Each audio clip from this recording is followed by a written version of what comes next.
Assalamualaikum warahmatullahi wabarakatuh. Waalaikumsalam warahmatullahi wabarakatuh. Selamat pagi, salam sejahtera untuk kita semua. Sahabat penyuluh dimanapun Anda berada atau pegiat keagamaan, alhamdulillah syukur pagi ini kita bertempat di Hotel Swiss Bell Mangga Besar Jakarta, tepatnya di lantai 15. Kebetulan kami ini ada kegiatan penyuluh dalam rangka pembentukan IPARI, Organisasi Penyuluh Agama Ikatan Penyuluh Agama Republik Indonesia. Saya kebetulan satu kamar dengan salah satu namanya Presiden Soekarno pertama ya, Presiden Indonesia pertama Ya. Mas Soekarno. Nah, kita sapa dulu beliau. Assalamualaikum. Waalaikumsalam warahmatullahi wabarakatuh. Apa kabar pagi ini? Alhamdulillah sehat. Sudah sarapan? Oh sudah. Tadi saya melihat ketika sarapan tidak makan nasi. Itu apa memang kebiasaan pagi apa untuk menjaga kesehatan? Atau memang kebetulan? Nggak, ya pertama kebiasaan, yang kedua juga demi kesehatan sih sebetulnya. Tidak. Tidak. Saya mendapat informasi kata dokter supaya sehat kurangi nasi.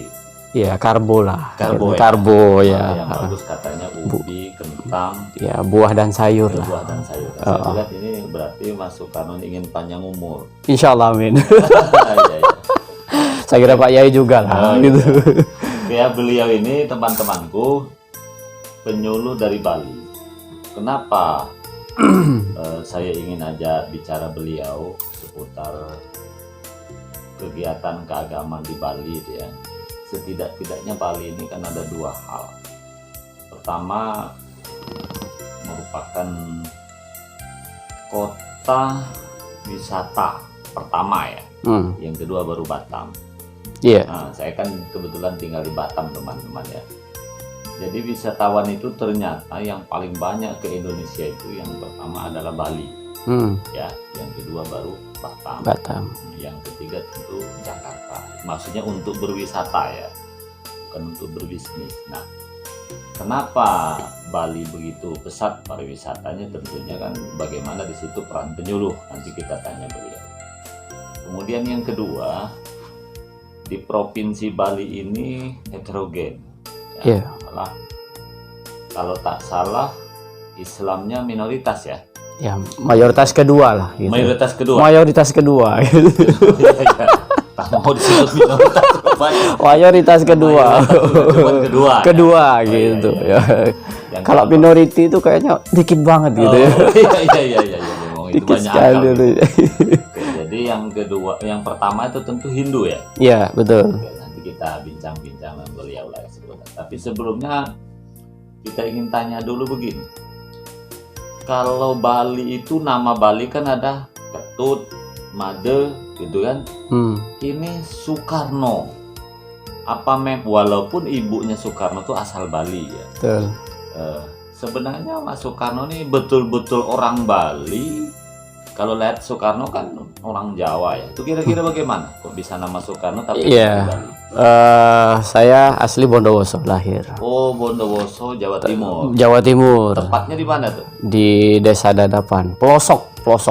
Ya. Saya kira Bukan kota ya. bukan kota. Saya orang pelosok gitu. Desa Dadapan, Kecamatannya Gerujugan. Gerujugan, Iya. Kabupaten Bondowoso, Jawa Timur. Nanti mungkin kawan-kawan ada yang mungkin dari grup ini kan ditonton oleh 5.000 lebih subscribe Wow, ya. ya luar biasa. Kemungkinan ada yang satu kampung. Iya. Nanti bisa saya minta. Tapi istri asli Bali gitu ya. Oh, istri asli Bali. Asli Bali. Kita Jawa Timur ya. Kalau istri Bali, Bali. tapi Muslim. Muslim. Oke. Siapa nama istri? Perlu saya sebut di sini. Harga Ketut. Oh iya, kalau dari keluarga, dari kakek, dari datuk ya orang Bali bilang itu generasi awal itu masih pakai nama itu, nama urutan KB Bali istilahnya. Apa KB itu? Ada Wayan, ada Nengah, ada Nyoman, ada Ketut. Itu sebetulnya urutan urutan lahir sebetulnya. Ada kaitan kasta orang bilang enggak? Iya, kalau ada gede itu namanya, atau mungkin apa istilahnya tertentu itu ada gitu. Tapi nama secara garis besar itu urutan nama, urutan kelahiran sebetulnya. Kalau Wayan itu anak pertama, kemudian Nengah itu anak kedua, Nyoman itu anak ketiga, Ketut itu anak keempat gitu. Perempuan ada juga Wayan Ketut? Oh iya, sama gitu ya. Sama. Istri asli Bali? Iya. Kalau gitu bisa calon bupati atau wali kota. Tapi ya setelah generasi ya barangkali sedikit di atas istri itu sudah tidak memakai nama itu, tidak memakai awalan itu kan nama awalan sebetulnya. Nama awalan. Iya. Tapi ada satu daerah di kami di Buleleng itu Pegayaman namanya, itu sampai hari ini masih memakai nama awalan itu. Tidak semua Bali membuat nama harus pakai awalan itu, tidak? Kalau saudara kami yang beragama Hindu tuh seperti kewajiban ya, memang itu identitas gitu. Tapi yang Muslim yang Muslim gitu. Kalau yang Muslim tidak harus pakai nama awalan. Tapi yang Hindu kayaknya wajib ya. Iya, karena itu ciri khas mereka sih gitu. Berarti Mas Soekarno ini Jawa Timur ya. Tapi kalau istri Bali. Ini dari Jawa Timur kok bisa ke Bali? Apa dulu pergi melancong? Apa karena jatuh cinta? Bagaimana dulu?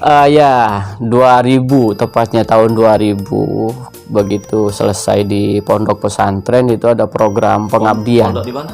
Di Al-Islah Bondowoso. Al-Islah Bondowoso. Oh, pengabdiannya ke Bali. Pengabdiannya ke Bali, dan itu tidak di luar pikiran dan prediksi saya sebetulnya. Karena awal kita dikumpulkan oleh pimpinan pondok itu akan dikirim ke Bengkulu. Ke Bengkulu. Tapi kemudian kira-kira seminggu dari kita dikumpulkan oleh pimpinan pondok, saya secara pribadi dipanggil oleh putra Pak Kiai itu. Dia bilang, Soekarno besok berangkat ke Bali gitu. Antara percaya dan tidak gitu, ketika beliau menyampaikan seperti itu, saya sebagai santri ya mau tidak mau ya takdim. Kemudian ya saya sampaikan siap, tetapi tidak berangkat besok gitu. Saya meminta waktu untuk pamit keluarga segala macam. Akhirnya 2 hari berikutnya baru berangkat. Dan pada waktu itu sebetulnya tidak punya gambaran sama sekali Bali itu seperti apa dan seterusnya. Karena takdim guru ikut. Iya, ikut saja gitu ya, sudah ditugaskan di sana sebagai santri ya sudah ikut di sana gitu. Dan ada cerita menarik sebelum berangkat ke Bali itu, sebelumnya akan diberangkatkan safari Ramadan sebetulnya. Safari Ramadan itu juga ke daerah Bali, ke Singaraja itu. Last minute gitu ya, detik-detik akhir kemudian saya dipanggil sama pimpinan pondok, Soekarno tidak usah berangkat gitu. Waktu itu sebelum saya berangkat dikirim ke Bali itu. Ya sekali lagi itu ya apa istilahnya, mungkin ada pertimbangan tertentu yang akhirnya saya tidak jadi dikirim. Jadi yang semula gambaran wah saya akan berangkat ke Bali, akhirnya nggak jadi tuh safari Ramadan. Tapi berikutnya ketika pas jadwal pengabdian itu tiba-tiba saya ditugaskan ke Bali gitu. Ya itu agak nervous juga karena bayangannya Bali itu kayak apa sih gitu kan. Seperti itu. Jadi dari pondok tahun 2000 itu akhirnya pengabdian yang semestinya 1 tahun gitu, sudah waktunya selesai dan saya mondok juga sudah harus selesai dan harusnya pulang gitu. 1 tahun itu seharusnya saya pulang. Memang di jatah pesantren 1 tahun atau 2 tahun? 1 tahun pengabdian. 1 tahun pengabdian itu sebagai ini akhir untuk ya santri akan selesai dan dinyatakan lulus ketika dia selesai pendidikan dan selesai pengabdian. Seperti gontor lah, karena pondok kami itu sama seperti gontor. Setahun saya di Seririt namanya, di Dusun Kauman Desa Pengastulan itu di Bali.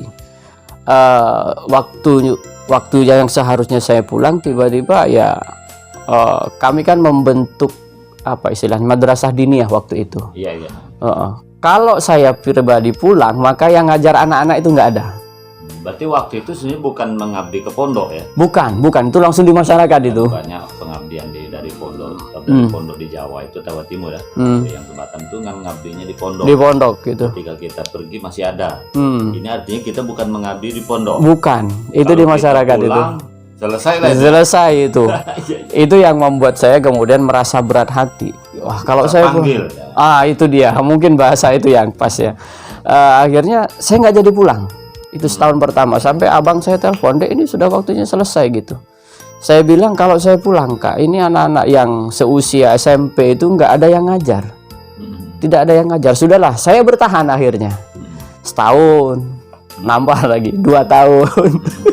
Tahun kedua pun sama gitu. Saya keluarga menginginkan saya pulang, tapi sekali lagi jiwa saya mengatakan, ini kalau pulang ya kasihan anak-anak gitu kan, sudah santri, murid-muridnya banyak segala macam." Berarti istri ini bukan sesama alumni? Bukan. Kadang-kadang kita ini kan cinlok, kasih. Wah, kalau di kalau di pondok sih karena pisah ya, lagi berapa itu pisah. Berarti menikah ini nanti dulu istri. Ini mualaf apa dari orang tua sudah muslim? Oh, enggak, dari orang tua sudah muslim, tapi asli Bali. Asli Bali. Okay. Datuk kami itu masih menggunakan awalan nama Bali tadi, Nengah gitu ya. Berarti ke Bali ini karena memang pengabdian. Iya. Tahun berapa nikah? Saya nikahnya tahun 2006. 2006, berarti duluan saya 5 tahun. Iya. Dari 2006. Sekarang sudah punya anak berapa? Alhamdulillah 4. Oh, 4 ya. Baru 4 apa 4? 4 lah, insya Allah ya. Yang besar sudah sekolah. Yang besar, yes, 1 aliyah. Aliyah, yang kecil? Yang paling kecil kelas 1 MI. Oh, istri Bali. Istri 1 apa 2? Kalau lihat potongannya sih 1 aja lah gitu. 1 ya? 1. Serius. Nanti 1 di Bali, 1 di Bondowoso dah. Oh, enggak gitu ya. 1 cukup gitu ya. Cukup 1 ya. Wah, saya serba salah nih ngomong sama Pak. Gitu. Oke, kadang-kadang ya penyuluh dengan ustadz kan banyak akal kan di sini. Oh, banyak akal. Iya. Oke. Teman-temanku, ternyata beliau ini ya orang Jawa Timur ya, mengabdi ke Bali, kemudian karena terpanggil untuk membina anak-anak, kalau ditinggal pulang ya bagaimana, akhirnya menikah dengan itu. Memang begitu, salah satu cara kita mengabdi betah di TKP. TKP itu tempat pengabdian, memang harus menikah, gitu kan? Ya, kita langsung kembali ke penyuluh. Tahun berapa diangkat sebagai penyuluh? 2008. Tapi tes CPNS-nya September 2007 sih waktu itu. Kita bukan pengangkatan ya? Oh, bukan. Kan ada yang karena pengangkatan tuh seperti saya ya. Kita tes. Itu sepertinya itu awal-awal kita tes secara nasional, itu langsung formasi nasional. Berarti tidak pernah jadi penyuluh, Pak? Oh, belum pernah. Belum pernah. Jadi saya selesai kuliah 2007. Saya semester 5 udah nikah sih soalnya gitu. Oh, berarti kuliahnya di mana? Di Unmuh Malang. Oh, Unmuhnya di Malang. Di Malang, ketemu istri juga di sana gitu. Sambil kuliah, sambil nikah ya. Tapi orang kok sambil sih? Nikah jangan sambil gitu. Oh. Nikah sambil kuliah. Gitu lah mungkin. Itu sama aja. Ya kalau sambilan kayak apa sih? Artinya rumah tangga itu prioritas. Oh iya, gitu ya. Sama-sama prioritas sih. Istri juga menikah plus kuliah gitu. Menikah plus kuliah gitu. Jangan sambilan. Jangan sambilan gitu. Sama-sama serius. Berarti istri pun di Malang juga? Iya, beda jurusan. Beda jurusan. Iya. Di Bali. Menjadi PNS 2008. Apa pernah gonta-ganti dari fungsional ke struktural? Apa dari awal sampai sekarang istilahnya masih penyuluh? Dari awal penyuluh. Berarti istiqomah. Oh iya. Penyuluh ini di Batam ya, terutama tempat saya di Kepri. Dulu penyuluh, ada pindah struktural. Ini gara-gara struktural dimulai dipangkas jabatannya gitu kan? Balik ke penyuluh. Gitu kan? Iya. Kita ini istiqomah. Insya Allah. Ya satu itu sebetulnya formasi banyak ya waktu itu. Ada formasi penghulu, kemudian ada sempat teman ngajak untuk di hakim juga kan gitu. Kebetulan jurusan kita kan di Ahwal Syahsiah itu. Tapi ada satu jurusan yang ada dua yang sempat menjadi pertimbangan. Satu tentang hisab ru'yat, yang kedua tentang penyuluh ini, formasi penyuluh gitu. Ya entah kenapa, ya mungkin karena basicnya sudah biasa menyuluh nih tanda kutip dari awal kan. Ya akhirnya memantapkan diri di situ sampai hari ini sih gitu. Baiklah, berarti penyuluh ya. Kira-kira kalau sekarang jabatannya di penyuluh itu sudah apa? Golongan 3 ya? Saya golongan 3 sih.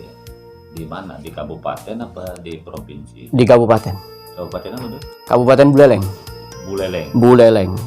Buleleng. Jadi kalau teman-teman mungkin nanti ada yang ingin ke Buleleng ya mampirlah ke rumah Buleleng. Oke, siap. Ustaz, sekarang kita kembali ke tupoksi kita sebagai penyuluh. Moderasi beragama itu kan bukan moderasi agama, gitu kan? Itu yang banyak salah paham. Yeah.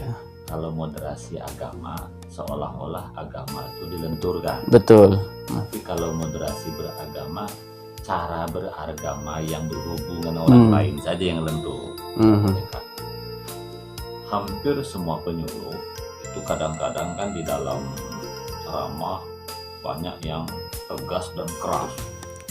Salah satu contohnya misalnya, ayo kita berantas kemaksiatan. Nah, gitu kan, tegas dia berapi-api, malah pakai speaker suara keluar lagi. Yeah. Khusus Bali, namanya kota wisata, kan identik dengan maksiat. Identik ya, tapi belum tentu. Belum tentu. Oke.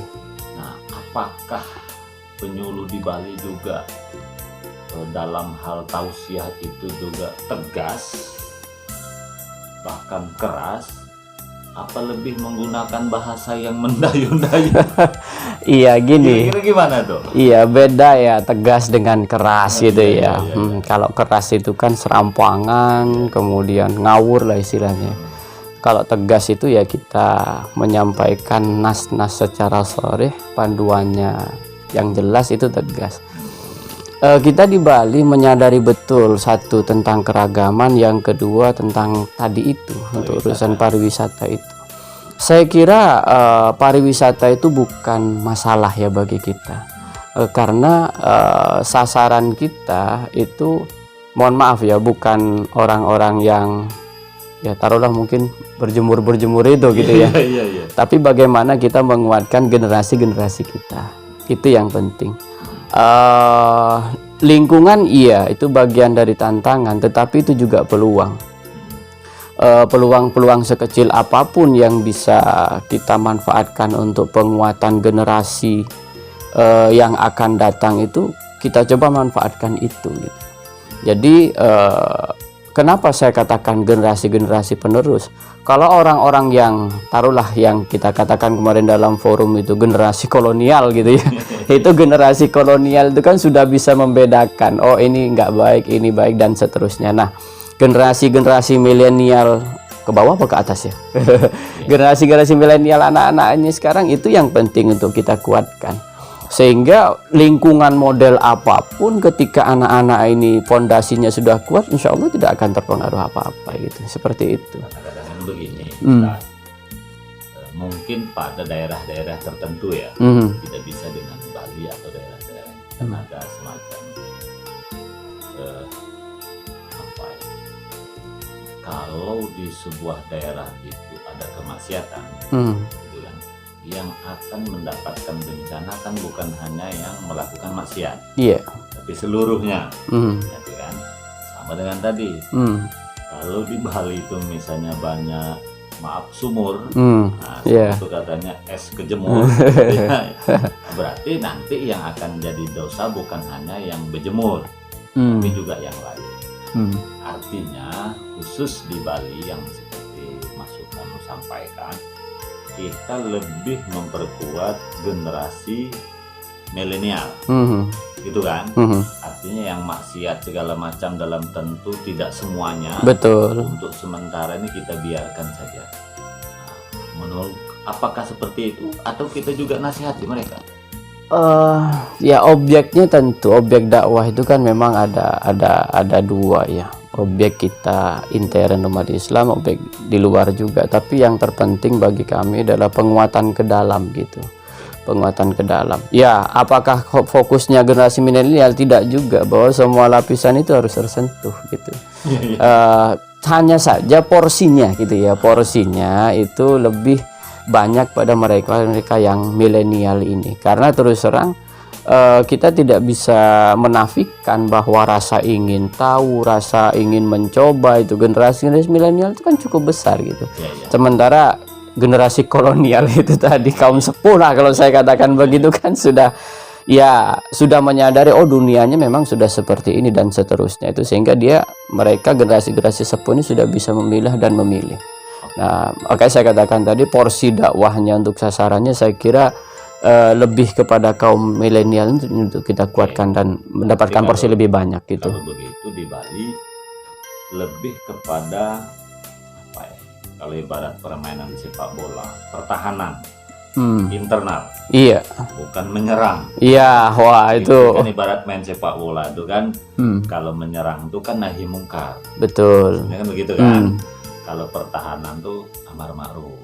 Iya. Yang nahi mungkar inilah mungkin khusus di Bali agak sedikit perlu diatur atau dikendalikan ya. Ini juga pelajaran bagi penyuluh yang kebetulan wisatawannya banyak. Karena banyak juga yang wisatawan banyak seperti di Probolinggo, itu di daerah Tengger yang di atas itu kan juga banyak kemaksiatan, ternyata mereka juga tidak menyentuh daripada timbul masalah kan begitu juga dengan di Bali. Itu memang cara yang tepat ya, kita tidak usah untuk sementara ini terlalu ngurusi yang seperti itu. Nah itu kan juga susah juga gitu ya. Kita lebih bagus pada internal saja. Betul. Yang milenial atau sesama umat Islam. Oke, kemudian tentang minoritas Islam tadi, kalau kata Mas Soekarno kan tak mau disebut minoritas, mayoritas tapi kedua. Nah, gitu kan. Secara umum kalau kita ada pada mayoritas itu speaker kalau azan ya keluar. Yeah. Tapi pada daerah-daerah tertentu khususnya di Papua speaker tak boleh keluar. Gitu ya, kalau segala macam.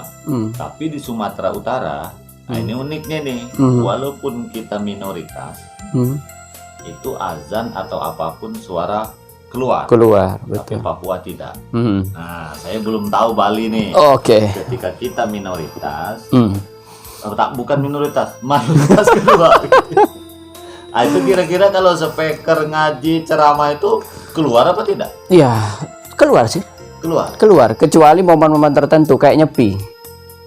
Oh gitu. Jadi kita dan masyarakat Bali sudah sangat terbiasa 15 menit sebelum azan itu apa istilah tarhiman ya. Iya, tarhiman. Iya, orang ngaji itu biasa. Di masjid kami, di masjid-masjid di lingkungan kami ya biasa. Walaupun orang Bali tidak terganggu. Oh, tidak. Tidak. Justru di masjid tempat saya, tempat yang masjid kita itu ada adzan 2 kali. Sebelum subuh itu jam 3:30 pagi sudah adzan untuk adzan tahajud itu kan. Dan itu sudah berlangsung sejak lama. Justru adzan awal itu dijadikan alarm bagi saudara-saudara kami yang beragama Hindu itu. Jadi kalau sudah adzan awal itu, teman-teman atau saudara-saudara kami yang pedagang di pasar itu mereka bangun berangkat ke pasar, ini sudah 3:30 pagi gitu. Dan mereka bersyukur itu ada adzan awal itu, dan supaya dia bangun cepat itu ke pasar dengarkan adzan awal itu gitu. Dan itu nggak ada masalah gitu. Tidak ada masalah. Kemudian termasuk speaker keluar tadi. Nah, ada momen tertentu saya katakan nyepi itu ya kita tahu kan tidak ada aktivitas apapun, tidak boleh keluar rumah, kemudian pengeras suara juga tidak boleh. Tetapi apakah tidak boleh adzan sama sekali? Tidak gitu. Kita boleh adzan tapi speaker dalam. Speaker dalam, tidak memakai speaker luar. Aktivitas ibadah bagaimana? Biasa normal, hanya saja tidak boleh pakai kendaraan bermotor. Gitu, jalan kaki boleh, pakai sepeda boleh. Ini kemarin unik, puasa kemarin itu kan pas nyepi itu, awal puasa. Awal puasa, kalau daerah lain mungkin tidak merasakan, kita awal puasa itu bertepatan dengan nyepi. Jadi aktivitas masyarakat biasa. Jadi hanya penerangan tidak ini biasa ya, pagar di masjid itu enggak. Jadi di dalam penerangan di dalam, sound system di dalam. Tapi aktivitas ibadah semuanya normal. Malah kita ini ya, kalau pas bertepatan dengan Jumat gitu, teman-teman pecalang namanya itu, pengamanan adat itu, justru mereka berjaga-jaga itu di situ untuk memastikan situasi dan kondisinya kondusif gitu. Itu menarik di acara-acara atau di ibadah umat Islam ya, di hari raya Idul Fitri. Iya. Luar biasa. Jadi teman-teman itu ya, ini yang kadang-kadang kita jangan terlalu mudah dengan informasi hoak yang ada di medsos. Karena begini, ada informasi itu begini. Kalau umat Islam itu misalnya banyak, bebas suara keluar. Tapi ketika umat Muslim itu sedikit, maka azan tidak boleh keluar. Ini yang sering saya berbantah-bantah dengan kawan-kawan sebenarnya. Itu di mana dulu? Faktanya di Sumatera Utara. Saya kan di Kepri, kebetulan lahir di Sumatera Selatan, tapi sering ke Sumatera Utara. Itu mayoritas lingkungan tuh non Muslim, bebas juga speaker keluar. Begitu juga dengan di Palu. Ya, barangkali yang informasi tadi itu bukan di Palu, Sulawesi Utara, kalau nggak salah Manado. Suara keluar juga. Artinya teman-teman yang membentur-benturkan antara agama itu berhentilah. Iya, mungkin mainnya kurang jauh. Iya. Betul ya. Oh iya, mainnya kurang jauh. Oh iya, mungkin hanya duduk gitu. Mainnya kurang jauh gitu. Tapi jangan terlalu jauh gitu. Sebenarnya saya lihat ya, kalau cerita speaker, Kemenak ini kan mengatur, bukan Kemenak ya, Dewan Masjid. Iya. Kalau nggak salah keputusan bersama 3 menteri ya, Iya. pengeras suara. Kalau nggak salah kan Jumat 30 menit suara keluar itu. Tapi ya sholat dengan ceramah ke dalam. Sholat 5 waktu boleh 5 menit. Sebelumnya tarhem itu mungkin masuk.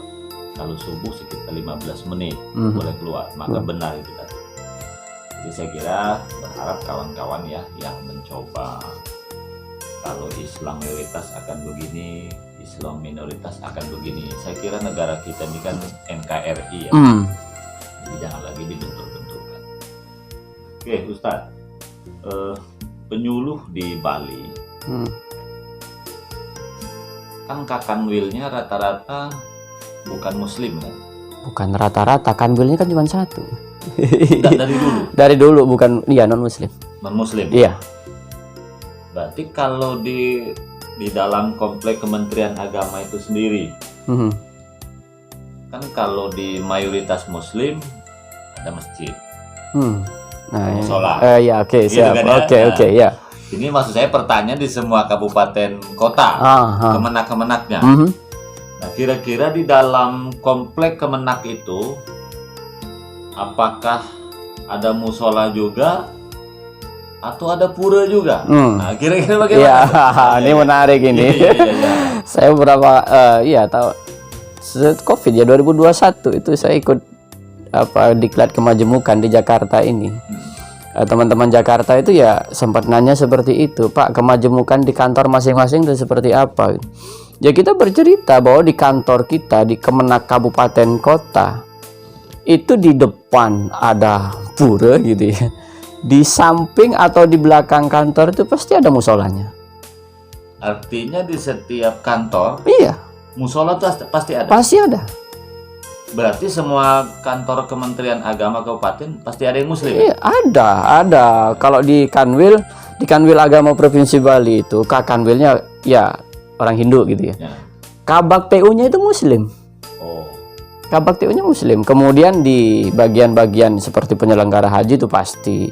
Kemudian di pendidikan Islam juga itu pasti. Jadi di Bimas Islam juga itu. Jadi ya memang sangat heterogen dalam satu lingkup kantor begini, itu. Ketika di tempat lain, gitu ya, di dalam tuh kan ada agama lain. kayak Batam lah ya. Iya, oke. Ada penyelenggara Kristen, ada penyelenggara Hindu, ada Buddha, ada Konghucu, gitu kan. Tapi yang ada hanya musola. Mestinya ke depan kalau bisa gitu ya, semua agama ada di situ. Ya kita inilah mungkin ya tergantung kebijakan. Nah, sekarang di Bali, nah, ini kan tentu Islam tadi ya mayoritas kedua lah ya. Nah, tapi artinya selain pura ada musola. Oh, ada musola, betul. Tapi umumnya hanya pura dengan musola. Iya, karena gereja tidak ada. Oh, enggak ada. Kalau gereja kan mungkin perlu bangunan besar ya tersendiri dan segala macam. Saya nggak tahu teknis gereja seperti apa. Tapi kan untuk musola itu sangat mudah. Iya, mungkin satu kamar ini. Bahkan di musola kalau di tempat saya di Buleleng itu besar sekali. Itu konstruksinya malah 2 lantai gitu ya. Cukup besar. Hampir semua daerah. Dulu waktu zamannya Pak Menteri Surya Dharma atau siapa ya? Gerakan maghrib mengaji, ya, oke. Ada pula kalau di Kepri suling, subuh keliling, ya. Ada juga safari Ramadan. Nah, itu yang dikoordinir, dikamandai oleh Kemenang, ya. Nah, kira-kira kalau di Bali, nah, gitu kan? Apakah ada gerakan itu atau atas nama agama lain, atau mereka nimbrung? Kira-kira bagaimana? Safari Ramadan kita rutin ya. Rutin. Safari Ramadan. Atas nama pribadi apa Kemenang? Gabungan. Oh, gabungan. Iya, Kementerian Agama dengan ini pengajian Al-Madani itu gabungan antar instansi. Jadi instansi maksudnya di internal Kemenang apa gabungan pemerintah lain? Instansi lain. Dari instansi lain. Dari BNI, dari perbankan itu gabung, dari kejaksaan gabung, yang muslim terutama kan, itu anggotanya dari mereka dari PLN juga ada. Nah itu kan gitu. Dilakukan oleh bukan atas nama kantor. Yang saya maksud atas nama kantor, kalau kan Safari Ramadan. Oh iya ada, teman-teman KUA juga kan sama penyuluh. Oh. Itu ada. Nah yang saya maksud itu bahwa ternyata moderasi beragama, kemudian kebersamaan, membangun keragaman itu relatif berjalan dengan baik di Bali. Itu yang saya maksud. Iya. Berarti sudah berjalan tuh ya? Sudah lama. Sudah lama berjalan itu. Udah kegiatan rutin. Terus begini. Kan kalau di kita mau masuk Islam, di tempat saya lah di mana-mana, itu kan mendapatkan legalitasnya dari KUA, gitu kan. Kalau di Bali apakah sama? Sama ya? Sama di KUA. Karena saya melihat di beberapa daerah tertentu cukup lembaga berbadan hukum. Iya. Tidak selalu dari KUA, terutama pada daerah-daerah yang mungkin KUA-nya jauh, atau berarti di situ KUA siap melayani yang mualaf. Iya. Terus ketika ada orang masuk Islam, umumnya kalau di Bali ya, itu terusir dari keluarga apa tidak? Enggak. Kenapa? Pada daerah-daerah tertentu, contoh di Medan, masuk Islam, dia tak berani masuk Islam di kampungnya. Bahkan susah nanti kembali ke kampung. Oh enggak, kalau oleh keluarga. Iya, kalau ketika masuk Islam dia harus merantau. Kalau di Bali bagaimana? Oh tidak, malah banyak ya tetangga saya itu mu'alaf itu banyak, malah ada pengajiannya itu. Pengajian khusus mu'alafah. Dan itu anggotanya banyak. Jadi hubungan keluarga antara anak dengan orang tua ya tetap berjalan seperti biasa. Jadi saya membayangkan Bali itu seperti kampung ayah saya di Gunung Kidul ya, Yogyakarta. Iya. Jogja. Di sana pindah agama atau satu rumah beda agama biasa. Nah gitu kan. Nah, ini agak berbeda dengan Sumatera Utara. Gitu ya. Walaupun di sana heterogen, karena mungkin Sumatera itu karena wataknya keras secara umum kan. Saya juga lahir di Sumatera Selatan ya. Tapi nggak keras kan gitu? Oh beda. Ini keturunan Jawa tadi. Jadi walaupun beragam, seolah-olah kalau pindah agama itu ada. Makanya kalau di Sumatera Utara itu ada Tapsel, ada Taput. Jadi yang di Tapsel itu begitu kental mempertahankan akidah, sehingga kalau ada yang pindah agama itu jadi masalah tersendiri. Berarti di Bali saya membayangkan sama dengan Jogja, sama dengan Solo. Iya. Artinya boleh saja dalam rumah tuh agamanya berbeda-beda dan tidak ada masalah. Betul begitu? Kalau dalam satu rumah sih enggak ya, barangkali ini. Ya kalau kebiasaan di kita kalau udah menikah kan pisah dengan orang tua gitu. Tapi yang jadi catatan adalah hubungan baik itu tetap. Hubungan baik tetap. Tetap. Nggak ada masalah dengan itu gitu. Jadi ya memang sih ada apa istilahnya ketika ada mualaf orang perempuan mau masuk Islam itu ada istilahnya ya ada unggah-ungguhnya loh, orang Jawa bilang itu kan ya istilahnya kita minta baik-baik ya, ketika diminta baik-baik tidak ada masalah. Oke, kemudian tadi kita telah menjelaskan kalau misalnya ada acara Islam, terutama hari raya, terutama pecalang ya, pecalang apa pecalang itu kan memberikan pengawalan, dan karena memang pecalang itu sangat populer. Ketika ada acara event-event besar, apa partai politik atau apapun yang sifatnya munas-munas itu ya, pecalang itu kan selalu dilibatkan. Betul. Oke, pecalang yang mungkin agamanya bukan Muslim telah membantu membackup kegiatan ibadah kita. Sekarang kita balik, pemuda Muslim atau apapun namanya, ketika acara-acara Hindu khususnya, kan banyak acara-acara itu. Apakah kita juga membackup atau posisi tidak mengganggu saja? Ada dua ya. Ketika kan Muslimnya itu ngantong kelompok kompleks gitu ya. Tidak mencar ya? Oh tidak mencar. Ya kalau ada di daerah-daerah tertentu itu pun hanya sedikit gitu ya. Kalau misalkan adat meminta bantuan ya otomatis yang Muslim juga akan turun.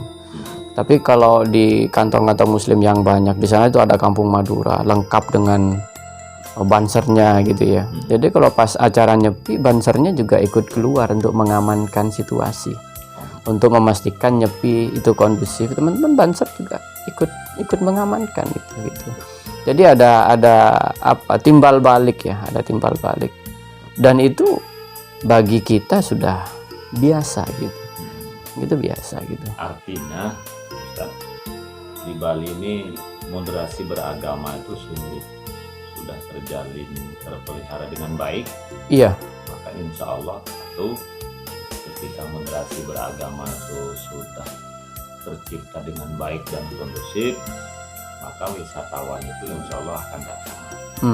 Karena wisatawan itu insya Allah dipastikan bawa duit. Iya kan? Iya. Kalau ke Bali itu dia menghabiskan minimal 10 juta, berarti ada duit 10 juta yang berputar di situ. Kalau yang datang itu misalnya 10.000 gitu kan, memang ekses negatif itu selalu ada. Ada, betul. Sama kemaksiatan itu tapi kan dalam masalah ini ya kita mungkin lebih bagus kita mendekati instansi terkait saja. Jangan langsung kepada yang bersangkutan, karena bisa jadi masalah. Oke, terakhir Ustaz, saya kan hari-hari menangani konflik rumah tangga. Iya. Dengan banyaknya mungkin kemaksiatan, tempat hiburan dan segala macam itu, menurut antum, apakah itu mempengaruhi kondisi rumah tangga khususnya warga Muslim yang ada di Bali dengan adanya berbagai macam tempat hiburan segala macam? Apa mereka dunianya memang terbelah dua? Maksudnya gimana nih? Ya bukan, kan tempat hiburan itu kan identik dengan maksiat. Oke. Mungkin dengan narkoba, identik dengan yang lain. Nah, apakah tempat-tempat yang dalam tanda kutip dalam agama dilarang itu berimbas pada ya masyarakat Muslim yang mungkin ke situ, atau itu rata-rata yang menikmati wisatawan saja? Kira-kira gitu. Ya, saya kira di mana-mana yang namanya tempat hiburan tuh ada saja gitu ya. Walaupun saya kira skalanya tidak besar ya untuk teman-teman Muslim gitu, karena memang saya kira di tempat kami terutama ya, kesadaran, sekali lagi kesadaran bahwa tempat-tempat hiburan yang seperti itu tidak seharusnya untuk didatangi gitu ya. Kalau apakah ada ekses dalam keluarga itu, karena kita di KUA juga sering didatangin orang sih gitu untuk sekedar berkonsultasi tentang kondisi keluarga. Perceraian di sana itu lebih banyak faktor ekonomi sebetulnya. Faktor ekonomi, bukan ekses itu, bukan gitu ya. Kemudian ada KDRT itu ya, saya kira setelah faktor ekonomi itu gitu. Seperti itu. Jadi lebih kepada faktor ekonominya sih. Bukan karena banyaknya tempat-tempat yang negatif dalam tanda kutip. Oh tidak, itu tidak berimbas langsung ke keluarga, itu tidak gitu. Kadang-kadang suami ini walaupun sering maksiat, kalau duit lancar aman itu. Iya. Karena satu ini terkait rumah tangga. Itu bidang kita ya. Hampir semua kota besar, apalagi daerah wisata, itu kan selalu, maaf, banyak istri-istri yang mengeluh. Itu banyak SK, banyak kemaksiatan, dan yang paling penting lagi, apakah di situ juga terdengar yang namanya istri simpanan, yang sering saya istilahkan RSS, rumah simpanan suami. Nah, ini enggak apa-apa disampaikan, yang penting jangan sebut nama. Kira-kira gimana? Istilah itu saya kira di mana-mana ada ya. Ada ya? Iya, kira-kira mana ada. Saya tidak detail ya apakah banyak atau seperti apa, tapi ya ketika kita duduk di warung-warung kopi itu ya sering mendengar itu gitu. Bukan sering sih, kadang-kala gitu, kadang-kala mendengar ada simpanan macam-macam itu. Ya saya kira tidak hanya di Bali ya, di mana-mana lah saya kira gitu ya, namanya itu ada. Satunya yang saya maksud, apakah dengan banyaknya orang asing, contoh di Batam ya, kan banyak orang Singapura, orang Malaysia, itu punya istri di Batam. Oh gitu. Disimpan. Oh. Disebut istri simpanan. Oh iya. Saya pikir orang lokal. Asing, misalnya Australia, Amerika atau di mana. Ke Bali gitu ya. Dia punya istri di situ. Istri simpanan. Kalau maaf di puncak tuh kan ada nikah mut'ah. Oh iya. Kalau di Bali kira-kira gimana? Oh saya nggak paham ya kalau belum pengalaman ya. Kalau orang asing ya. Tapi saya pernah mendengar. Jadi gini, kadang orang asing itu menikahi orang lokal itu hanya untuk memperlancar usaha saja sih. Memperlancar usaha, tapi nikah istilahnya. Iya, istilahnya menikah. Ya terlepas ada simpanan, saya belum punya data sih, apa mungkin karena belum survei ya gitu ya. Kurang ngecek nih. Iya. Oke teman-temanku, demikianlah bincang santai saya bersama Mas Soekarno. Beliau ini cukup luar biasa ya, Ustadz nama Jawa seperti saya, Mariono, gitu ya. Saya dulu kuliahnya sama di Surabaya, tapi saya 5 tahun di Lumajang, kemudian 3 tahun di Probolinggo. Ya, mudah-mudahan kita doakan Soekarno ini menjadi penyuluh yang aktif.